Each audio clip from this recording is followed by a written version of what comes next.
Hi, everybody. My name's Shawn Shaler. I almost said my name's Chris Ford. That's weird. I'm Shawn Shaler.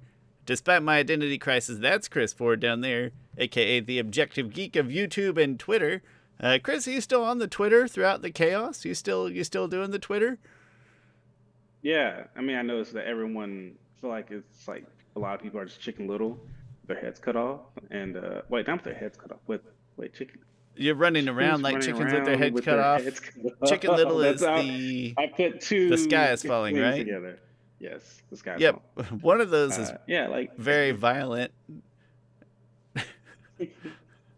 um, no, yeah, Twitter's to me, Twitter like it's weirdly enough, I'm starting to get ever since Elon Musk took over, I get way more spam messages than I ever did. I don't think I've ever gotten one before, and now I get one on the regular. So there's something going on there. But no, Twitter's Twitter, and it's a billion. I don't know how big it is. What is it like? I don't know. I don't Three, remember four what he billion, paid five for it. billion, 10 billion. Oh, he paid 44 billion. That's what it was. It's That probably sounds like worth too less much than to that me for now. Twitter. Don't know. Don't know why he would. Like why? Like it just seems like a all, vanity.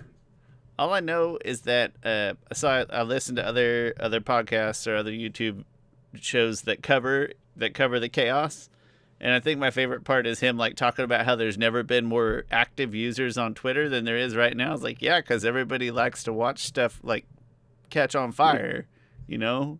That's Yeah. why even I went back to Twitter voluntarily for no reason, just to watch it be on fire. But well, that being said, Chris, you're still of Twitter fame until it burns. It won't burn. It's gonna listen. It's fun to speculate. It's not gonna burn or leave. It just might look slightly different, but it's gonna be fine. And we're Avatar: The Last Podcasters. We today are gonna take. We had like a set of bad news since the past three recordings. We've had some famous people important to us pass away, unfortunately. So we're gonna do an episode where mostly it's gonna be you telling me things I didn't know about Kevin Conroy, because I know Kevin Conroy as specifically one thing, and I assume that you have a much broader knowledge base. But remembering Kevin Conroy, who passed away recently, as well as, I'm going to mess his name up, Jason David Frank. Yes, got it. That one, right.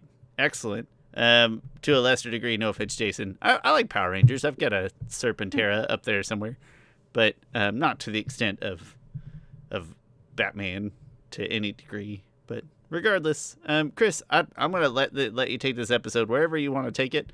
I'm ready to learn about all of Kevin Conroy's works and their impact on you.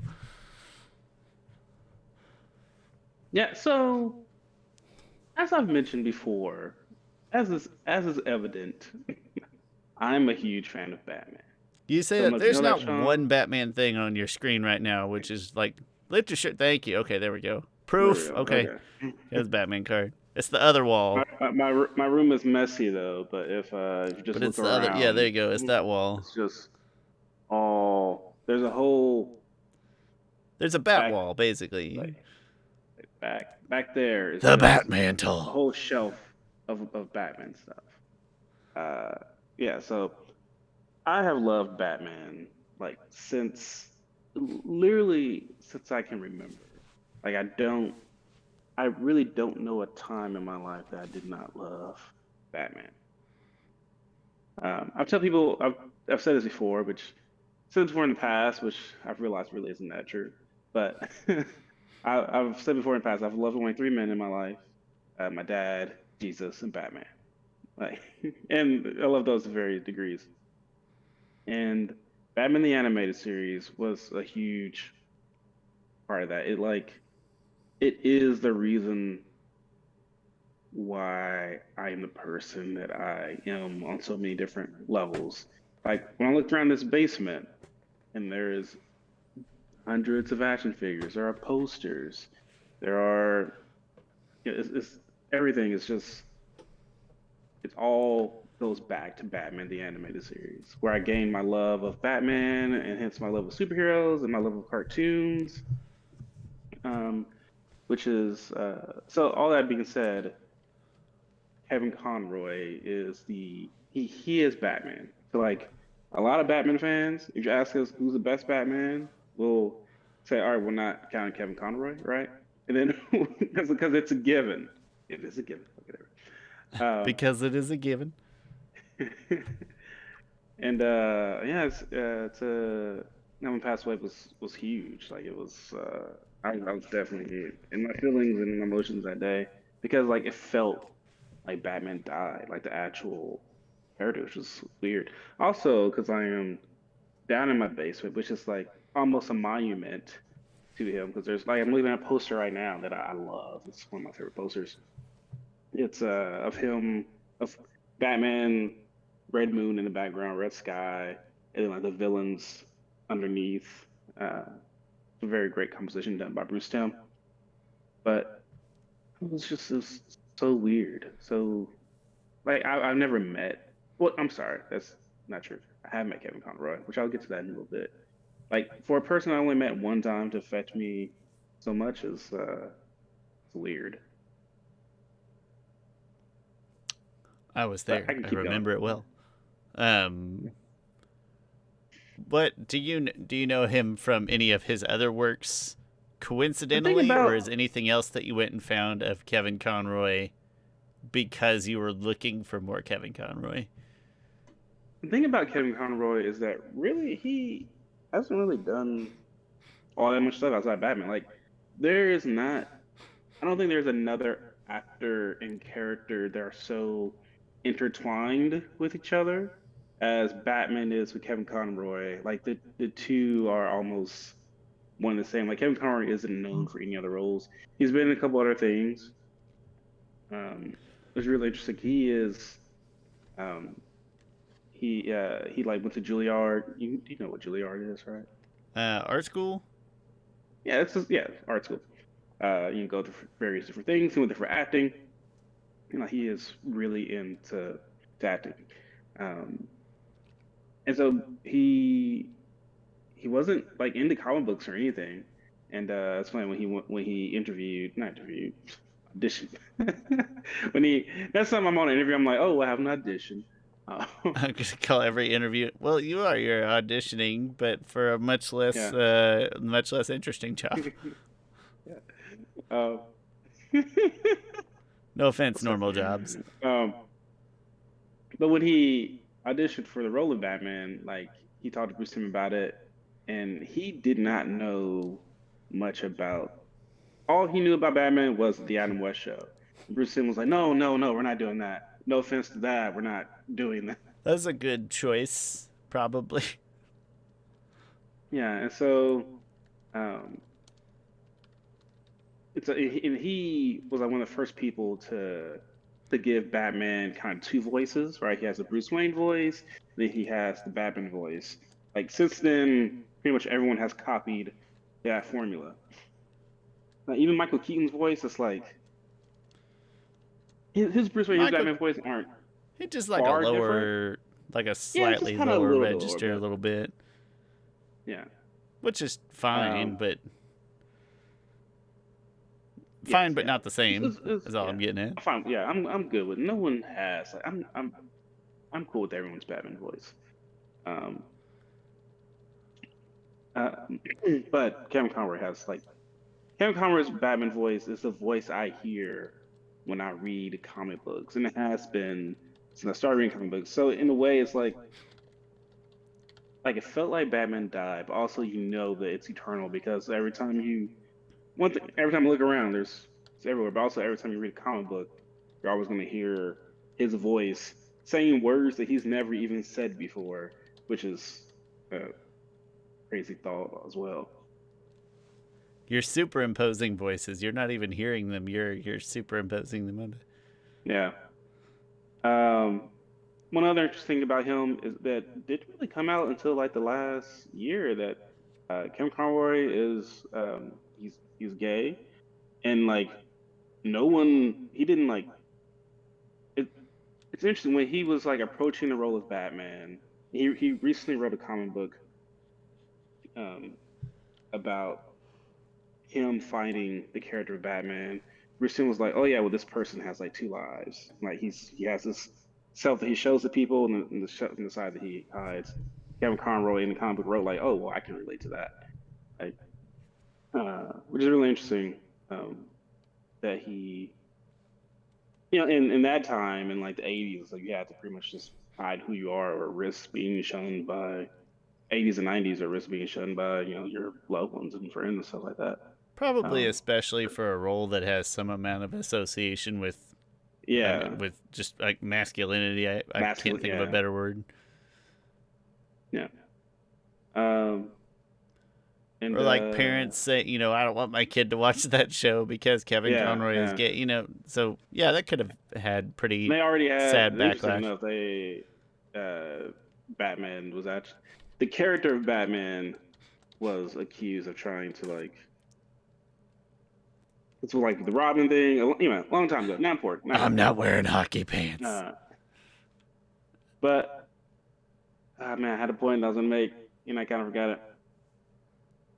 But he just epitomizes so much Batman, and so many people talk about him as just a person, how he was so welcoming, so giving with everything. He's never one of those celebrities of like, oh well, yeah, he's cool sometimes, but other times he's been rude or something like that. No one, I've never heard a single bad thing about Kevin Conroy. And when we met him, that was like just great for me. It's like meeting, like I was 5 years old again, like meeting your childhood hero. And he was very gracious, and he was like, I'm always, he was very appreciative of the fans and stuff. He was like, you guys all make it worthwhile and stuff. And of course, at every con, like so we met him in, I think, 2018 Planet Comic Con, and The one before the COVID one closed, I was thinking 2019. Did that was 2019 still 2018 happen? because I first in 2018 first cosplayed as Batman. You cosplayed as Bane. The year after that, I cosplayed as Static. That was 2019. I cosplayed as Static while you cosplayed as, I think, Harry Potter. Sounds right. And then 2020 was canceled. 2021, I cosplayed as Static again. And Wait, 2021? you brought two costumes, right? No, that was this year. No, that was last year. Yeah. 2022, cosplays as Static Endemon. So yeah. So we've been to 4, I think. Yeah. That sounds 4 over 5 years. Sounds right.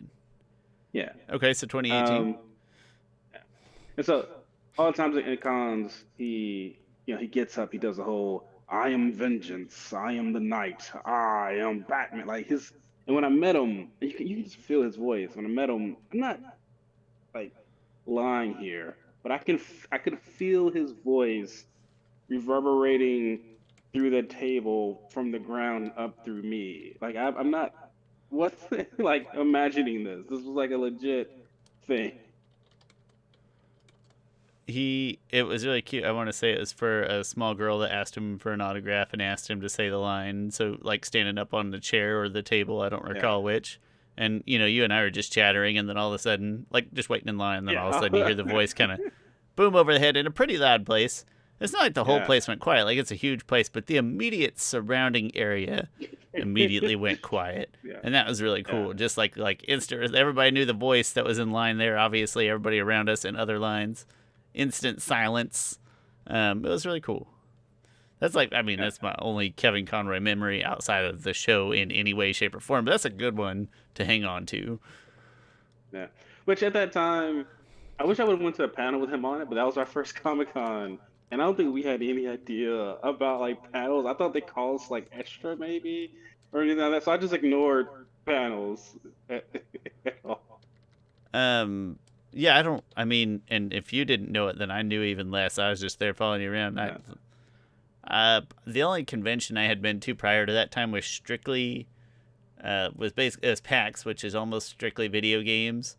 And I knew that there were panels, but at that time I didn't go to those either, because my wife and I just like walked around and looked at cosplay, and a lot of vendors had games and stuff. So I'd literally never been in like a Yeah. panel of any type. So I had no idea what to expect. So yeah, we probably just wandered around for several hours.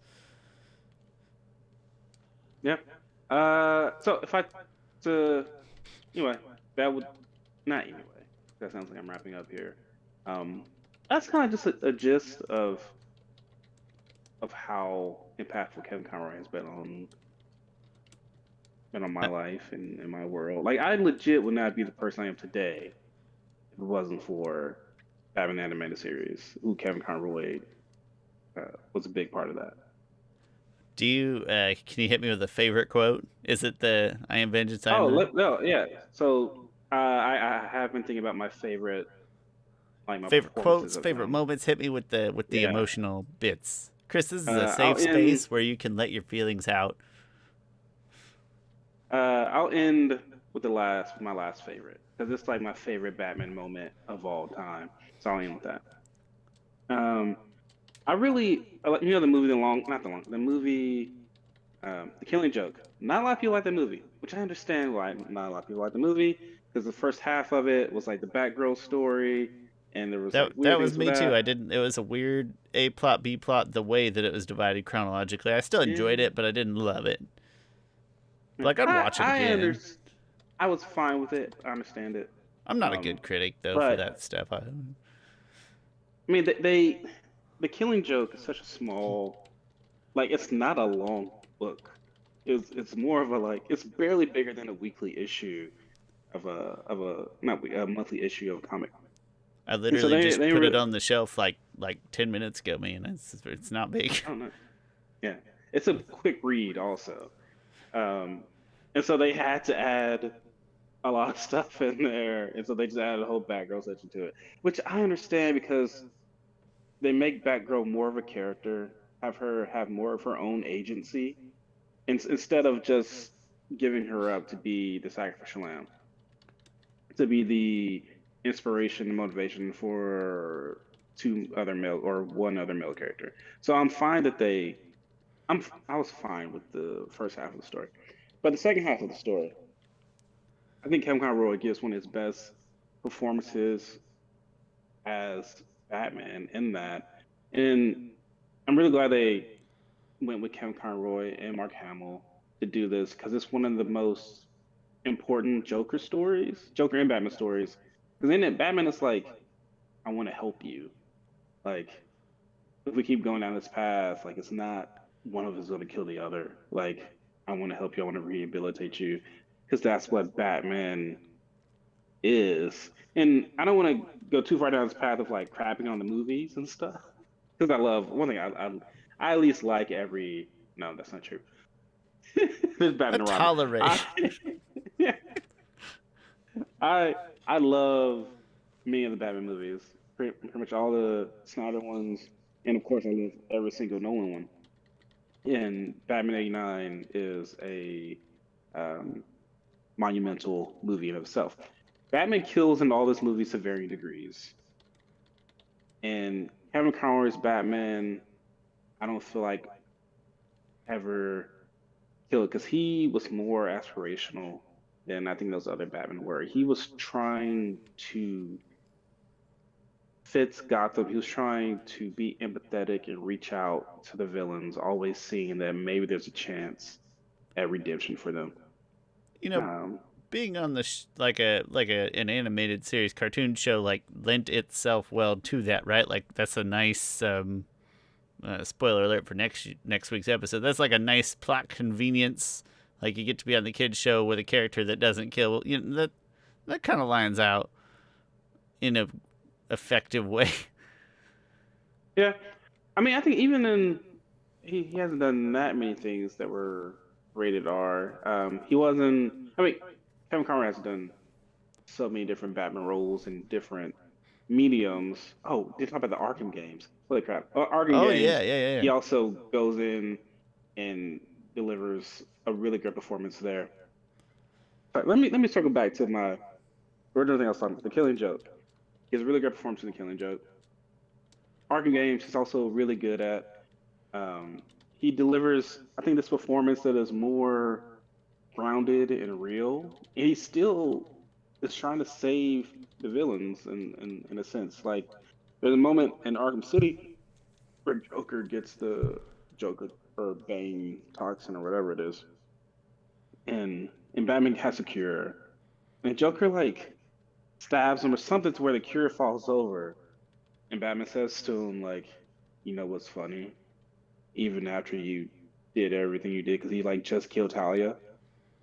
He was like, Batman was like, I would have given you the serum. I would have saved your life. And Joker's like, that is funny, and he dies.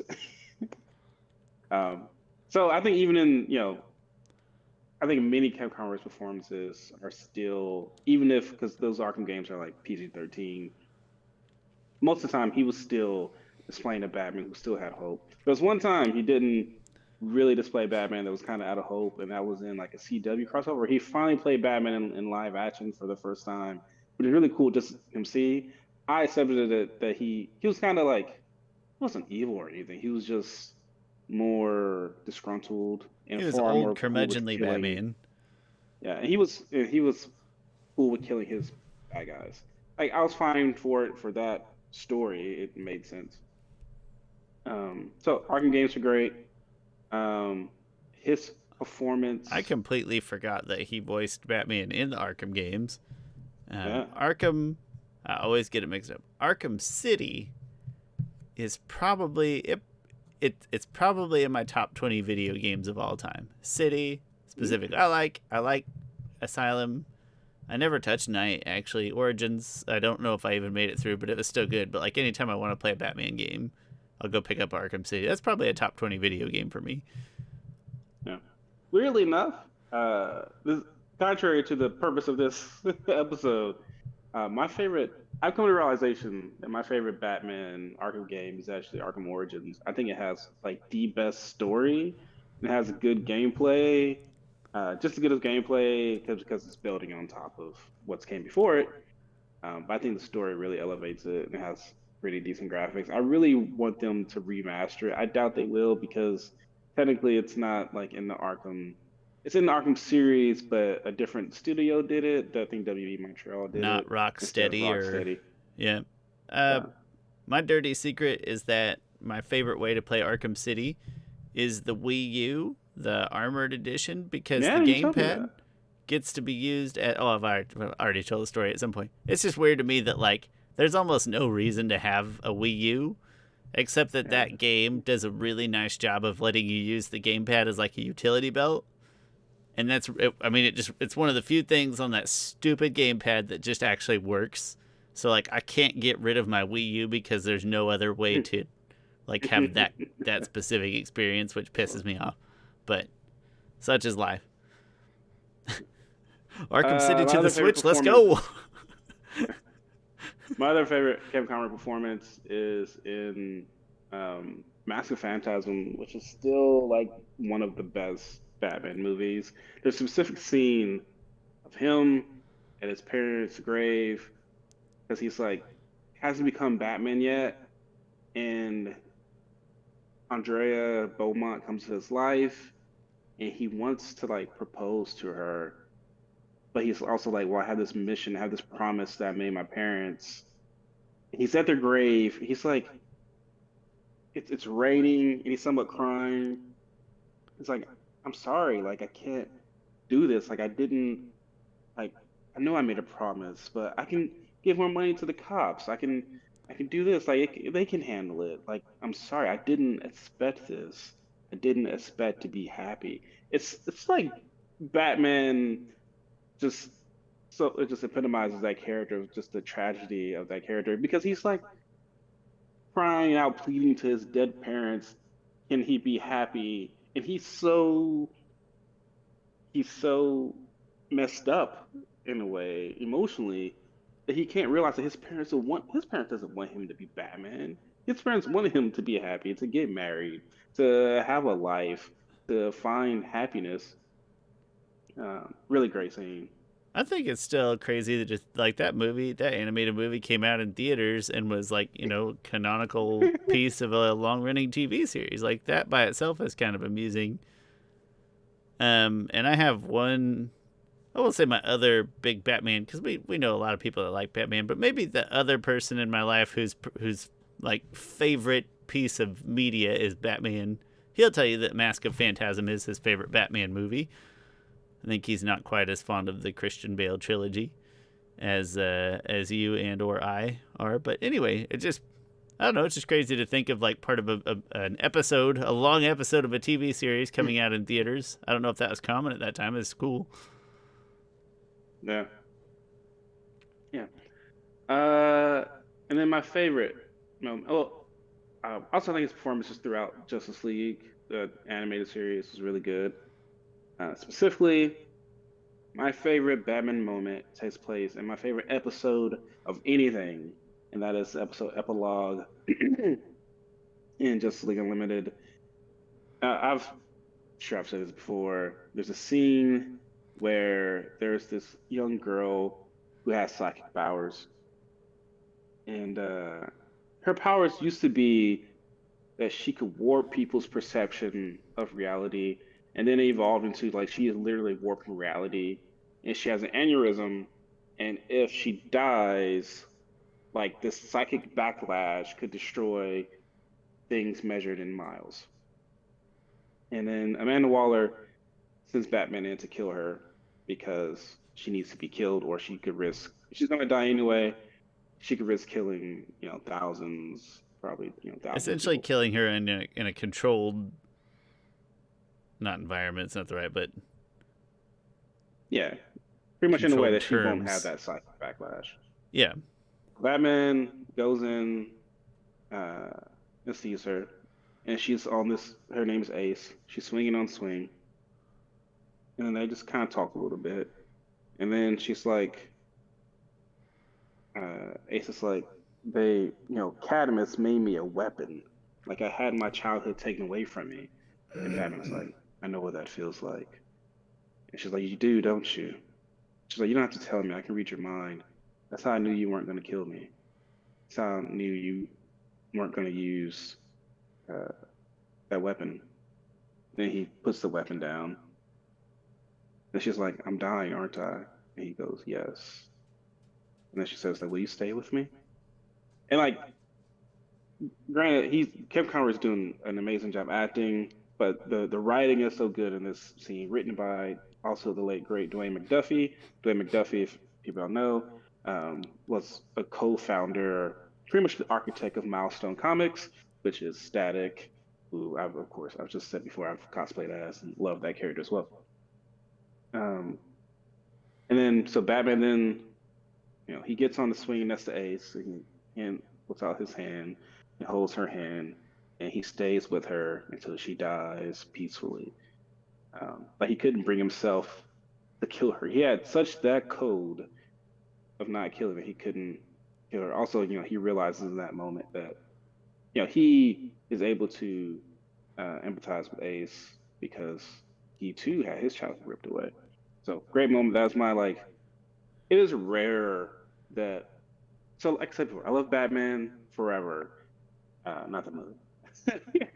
And it is rare for a moment in anything to change my like fundamental perception of that character.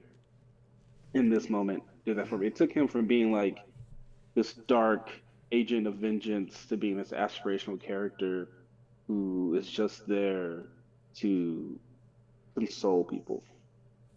Do you remember when you first saw that moment? Was it pretty immediately like Yes, one of your favorites, or was it a more you saw it, the more you liked it thing? it was weird. So the episode starts off. So I was watching Justice League Unlimited. I was in about 10th grade. The one reason why I remember I was in 10th grade because I was in chemistry class, and I remember learning about Newton's laws of whatever, of of like Newton's second law of physics, saying that matter cannot be created nor destroyed. And in the episode of Justice League, Batman brought that up because Superman got like hit with his ray gun and looked like he was killed, like completely. There was no trace of him, and everyone just thought he was killed by this like ray gun. And Batman is like, there's no like residue here or anything. There's no like sign of destruction. He's like Newton's second law of physics: matter cannot be created nor destroyed. And I was like, holy crap! I just learned that. So that was 10th grade. So I was watching every new episode that came out, and this is the internet wasn't what it was. And so when you watch a new episode, you have no idea what it's about. The episode just starts off with like this person breaking into a house. You're like, what is going on? And then this person is breaking into Amanda Waller's house, and he has a batarang, and it's Terry McGinnis who looks like he's 40 years old, and I'm used to seeing Terry McGinnis as like a 17-year-old kid. I'm like, what the heck is going on in this episode? And so I was already immediately drawn into the episode. So Terry is there because he finds out that him and Bruce. Have you seen the episode epilogue? Uh-uh. Oh, you should watch it. It's on HBO Max. So he realizes that him and Bruce needed the kidney transplant, and in the future you can just clone kidneys, but you gotta clone them from like a good match. And he realized when they did the testing, he was like a very good match for Bruce Wayne. So he was like, "Holy crap, I'm a clone of Bruce." He's like, "I can't believe." Like, he got pissed off at Bruce. He was like, "I can't believe he was so egotistical to think that the world needed a Batman so bad that he cloned himself." So he goes to visit Amanda Waller. Amanda Waller is like head of this shady government agencies and stuff, head of cloning. So that's why he goes and visits her. And eventually she tells him like, "You are not a clone of Bruce. Like you're his He's son." And then she goes on to say like, and he doesn't even know that. She's like, so Amanda Waller used to be a villain in the Justice League cartoon because she was like, her whole thing was like the Justice League is too strong, like the United States government, we need to keep them in check. So she was the antagonist in that cartoon, and but she eventually was won over by Batman. She eventually saw that like he was the best superhero there like was. She was like, the world needs Batman because he has a heart that's so big. I can't fathom a world without Batman. So through her shady government connections, she overwrites Terry's dad's DNA, his reproductive DNA, to be Bruce Wayne's. So then when his dad would have a kid with his mom, who have like the same psychological profiles as Martha and Thomas Wayne, they would create Batman. They would create Bruce Wayne essentially, and then she would have his parents killed. So then that would take him on the path of being Batman. And then, when she then sent Assassin, which happened to be Phantasm, and even in the Phantasm was like, I can't kill his parents. Like, why? If we want to honor Batman, we can't kill. And then the Manowar was like, yeah, you know what, you're right. And then she shelved the whole idea of trying to purposely make Terry Batman by killing his parents. Years later, Terry's dad dies anyway. He becomes Batman. And Bruce has no idea about any of this. And so that was so one thing, that whole part of the episode was really great. But Terry is like the reason Terry is still pissed off at Bruce because he thinks Bruce is like just so egotistical and he's always one step ahead of people. And then Amanda Waller's like, if you think that's all there is about him, then you don't really know him at all. And that's when she tells him the story of Ace, him swinging with Ace and everything like that. Great episode. It's my favorite episode of anything. So I fell in love with the episode immediately after seeing it. Like it was an immediate reaction to me changing my perception of the character Batman that I love for so long. That's awesome. Especially to have it happen like it's not like it happened early on. You're like, this is the best thing ever. Like to happen in your sort of more mature, developed Batman Yeah, I was like experiences. 16. Like it wasn't necessarily, it wasn't nostalgia that made me love that episode. Yeah, that's awesome. Um, Chris, any other specific memories or comments you want to make about Kevin Conroy himself or about the Batman animated series? No, I mean it's he was supposed to be at last year's Comic Con that we went to, which is really sad. Um, and I remember him canceling and he canceled like 2 days before, and I was like, oh, I just hope he's okay. Like, I don't, it's fine. I didn't get to. I already met him one time, um, and then I thought maybe it was like a COVID thing or something like that. And it could have been, it could have not had to do anything to do with this, Yeah, the just cancer that COVID he died from. precautions or anything. Yeah. Yeah. But he did cancel like 2 days beforehand. And I talked with Susan Eisenberg when I got some stuff signed by her, who is the voice of Wonder Woman. And I was like, yeah, I'm sorry, Kevin, couldn't make any stuff. But I hope he's doing okay and stuff. And also George Newborn, who's the voice of Superman, also canceled. She's like, oh yeah, but we'll all be here, next year or some other time. And I keep thinking about it like, man, like there won't be a next time. It won't be a next year. But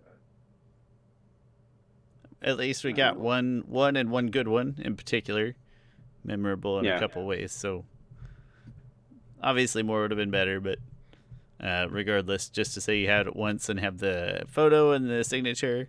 Oh yeah, memory. Yeah, I still have. Yeah, he signed DVD for me. And just talking to him, I wish I had a better question, but I didn't really think of anything. You're too good of a fan. You don't have any questions. Yeah. I wish I could have been like those fans who just take up like all the time, and he's too polite to be like, we need to move it around. We need to move it along here. I just feel like they should have a sand timer so that he doesn't have to be polite. Just like you turn it over and you got your 60 seconds, right? Yeah. But unrelated. Well, regardless. How long have we been talking now? Like 40 minutes, maybe. 36 minutes, but to be fair, about 6 minutes of that was, Elon Musk and Twitter. So I think it's fair to say that Kevin Conroy deserves 5 times as much podcast attention as Elon Musk. Yeah, at least. At least, bare minimum. See, we haven't even done it justice. Haven't done it justice, pun intended. Yeah. Other sad news, like Jason David Frank, also died recently. It was like a week after Kevin Conroy. So like it was so weird because like these are two icons of my Saturday morning cartoons as a kid. I don't think I kind of forget how much I was into Power Rangers. Like I was really into Power Rangers from like right when I remember the day it came out. I was floored by it. So I was 5 years old. The Ivan Ooze movie? The show came out first. Also, speaking of movies that came directly. But the show was out. The show was out like way you were before. 5, where you were like 2. It was like the first day of what? First day of kindergarten. I remember. Why does it feel so much older? Is it just because of the way it's filmed and the film was older? Probably because what they were working on was probably 2 years old at least. I suppose that, yeah. I suppose. I watched a lot of the first season of Power Rangers and I had a lot of the toys. I wouldn't say I was a big Power Rangers fan, but like of the show, but I loved the toys, right? Like you got brightly colored action figures in a collectible sense. Some of them pieced together. Until just now, I bought. So I've not to interrupt you. Sorry. I had on my Amazon wish list. I had this White Ranger Power Rangers toy that's been on there now for probably a couple of years. And I just kept like waiting for it to go on sale a certain amount. And then Jason David Frank died, and then it went on sale for like $5 cheaper, which wasn't. I can afford it easily, and I was like, I'll buy it. Feels like the right occasion. And then once I got one, and then I got like the rest of them because I had to.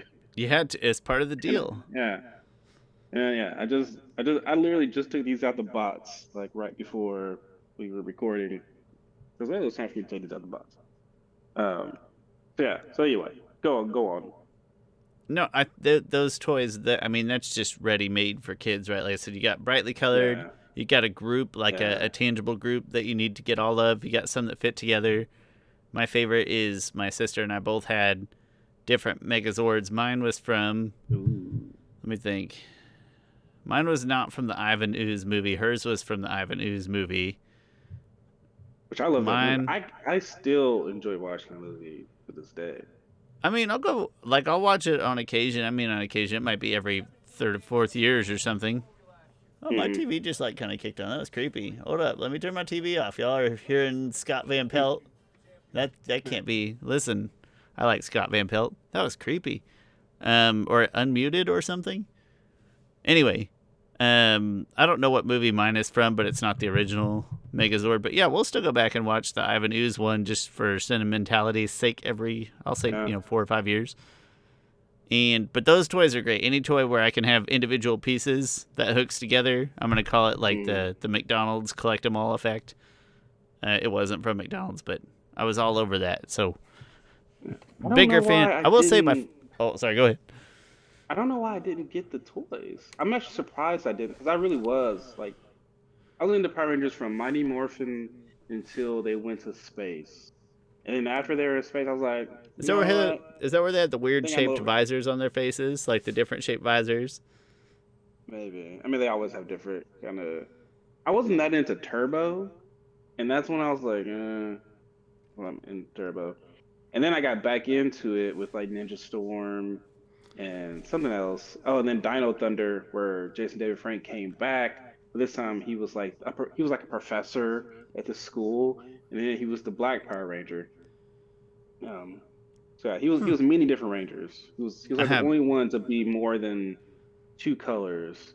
He was the green, white, the red, and then the black.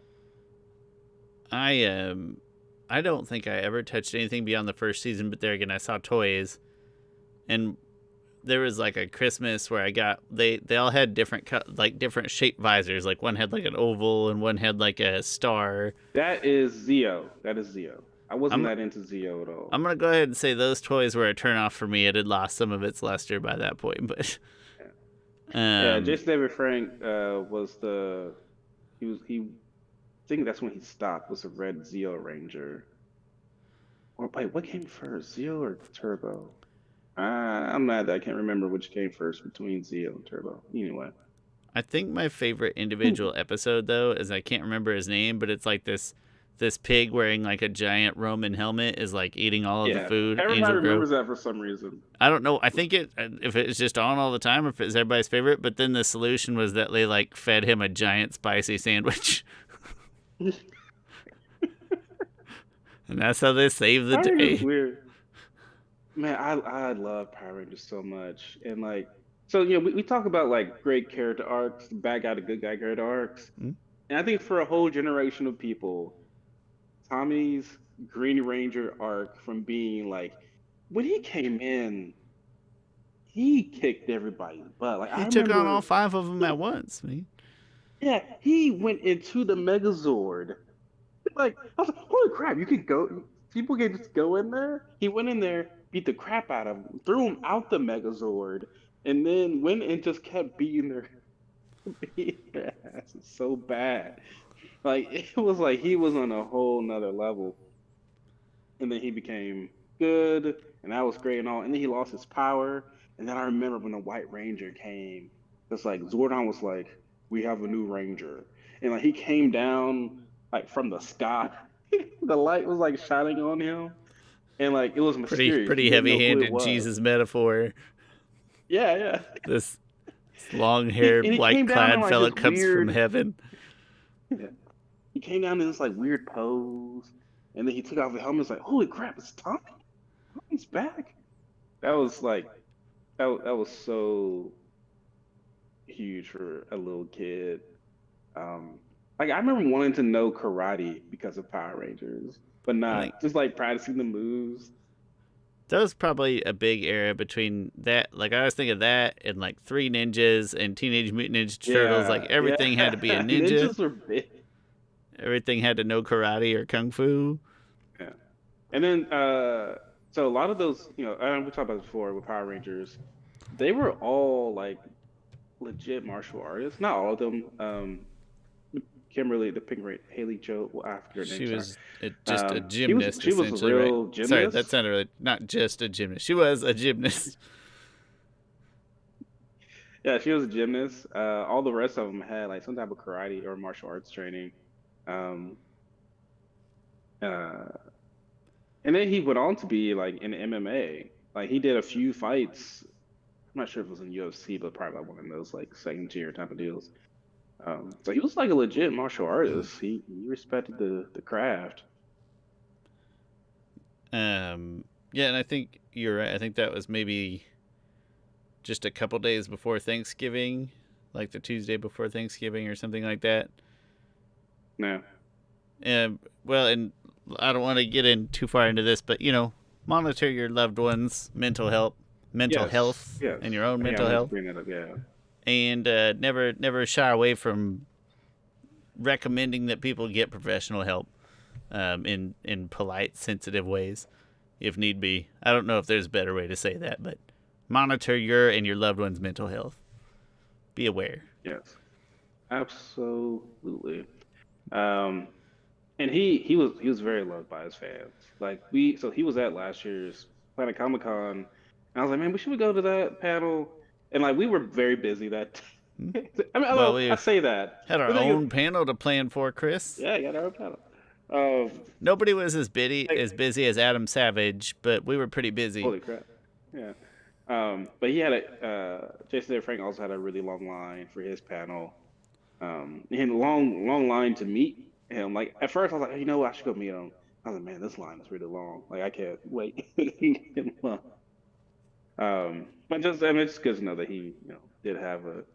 I always enjoy that people, before they go, they knew what they meant to other people. And Kevin Conroy was definitely that way as well. Like he knew absolutely the love that fans had for him.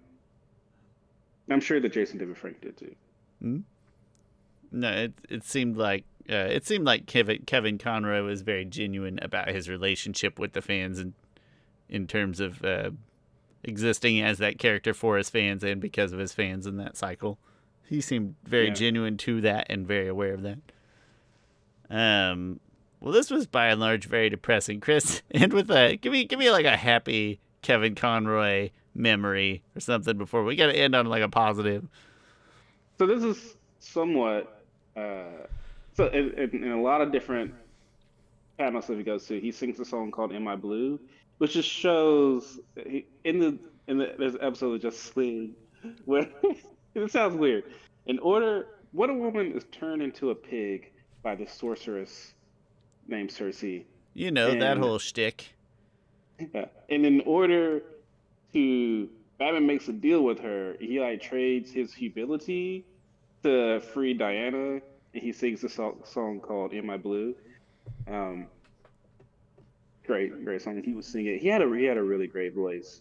So that might be the funnest thing. I really wish he would have like been on. I'm surprised he wasn't on Avatar because Andre Romano, who's the voice director for Avatar and Batman the Animated Series, um, I'm surprised they never like brought him in to do anything. I've been trying to think to myself like what character would I have liked for him to do. Um, and maybe He's probably Avatar working on Roku. But Avatar PS3 Roku already games or has a something. really, Just kidding. yeah, maybe. Avatar Roku already has a really great voice actor. Probably Avatar Roku. If I could think not that I would, not that I'm, like I said, voice actor for Avatar Roku does great too. But if I could just like, oh, what I wrote, I think he would have been good at. I think that would have been a good one. Chris, final thoughts? Last chance for positive memories. Uh, Gotta oh, be Batman. end on something happy. Gotta be something happy. I can't be in tears going into our next recording. I don't know. Batman's great. I've been watching a lot of Naruto, which also has been making me sad. Not sad, just I am like far more emotional of a person. Uh, just growing up, just since I was a kid, that just life happens to you, and you can relate to things a lot better, and you're not trying to like hide your emotions and stuff. You can let things out. Like Naruto Stuff has a triggers lot of traumatic memories, whether you want it to or not. yeah. Bernard does a lot of moments of just like, oh man, this is really good. I'm just crying. This kid.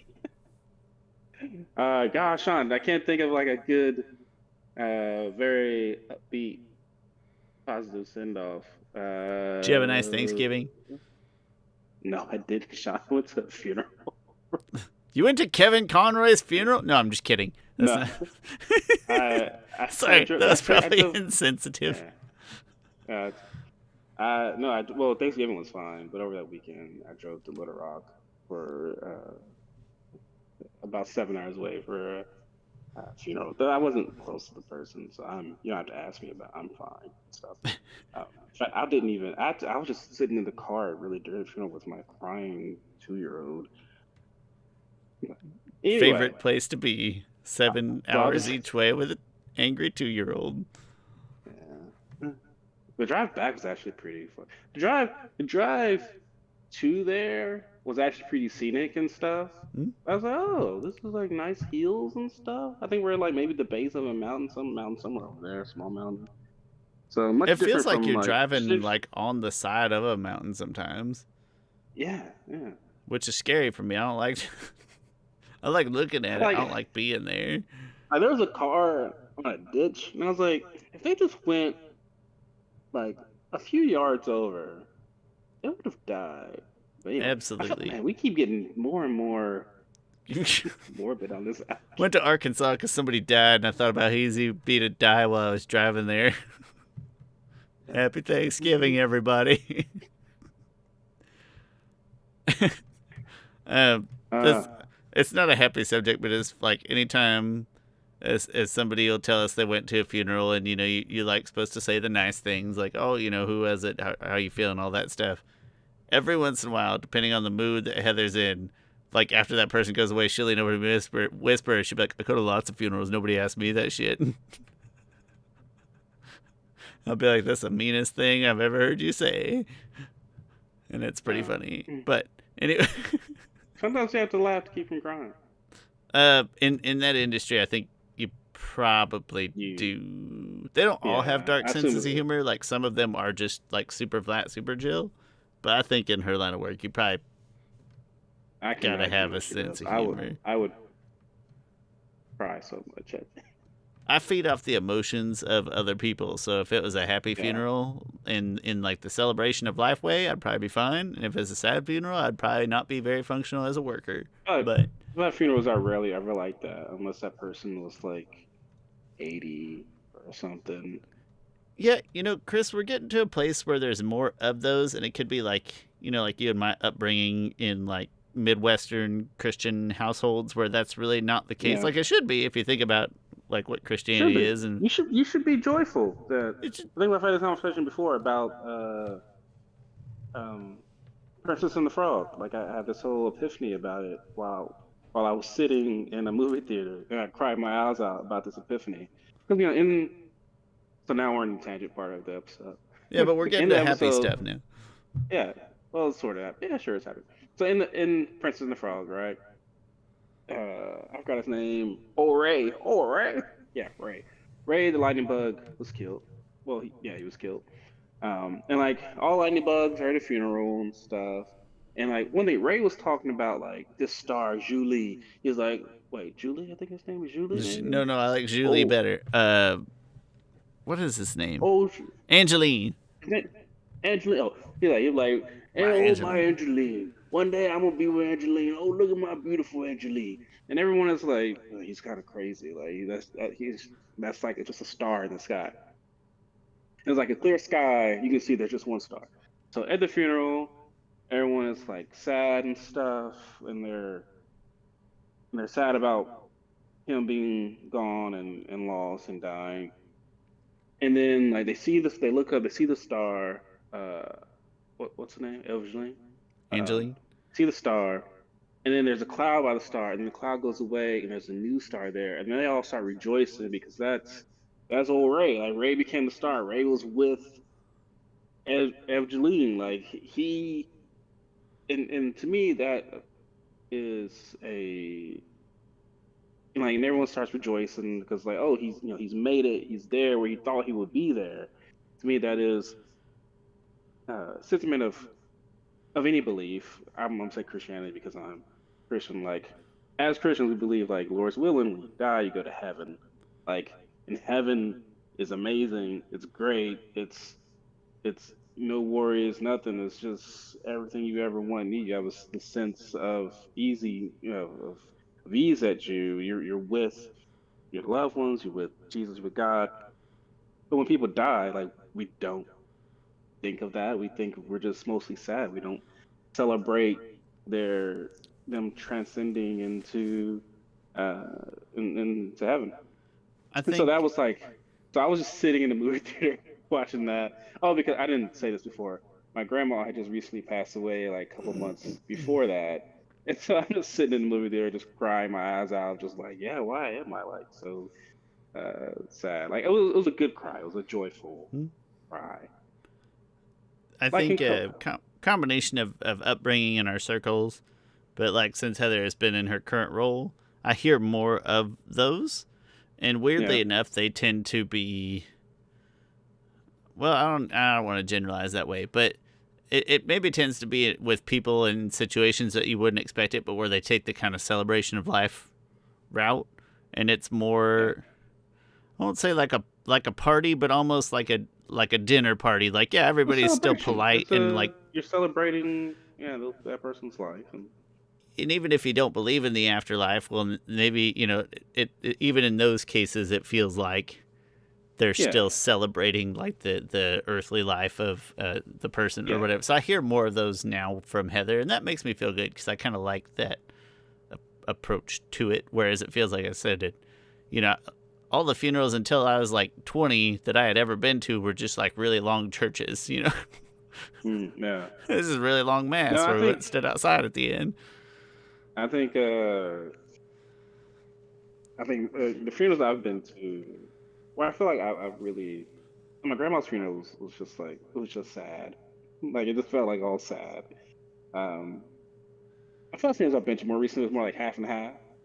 Like yeah, we are very sad, but like hey, let's talk about like oh man, you remember this time, and like man, like can't believe that and that. Like you start celebrating that person's life. Um, but I don't know. I feel like I'm more so in the half and half spot, which I get. To me, that's like the best you could That's the right do. balance. Yeah. Be a little sad, be a little. See, we kind of upticked it there at the end from falling off Oh yeah. cliffs in Arkansas to happy endings in a literal way. Um, it's time anyhow, Chris. Let, let's Let's talk about potholes and let's talk about inconsistencies. different episode. Well, but anyway, R.I.P. Especially Kevin Conroy, just from the relationship that we have with him and that character. Obviously, also to Jason Day for Frank. Weird or maybe appropriate. I don't know that it happened by Thanksgiving. All that stuff being said, we hope you and your families had a happy Thanksgiving, or if you don't celebrate Thanksgiving, that you just had a pretty solid Thursday. Thursday, Friday, Saturday, Sunday, whatever. And my name's Shawn. That guy down there is my friend Chris Ford, a.k.a. the Objective Geek of YouTube and the quickly burning down world of Twitter semi-fame. I'm just kidding. It's not burning down. It's going to be fine. And we'll talk to you next week.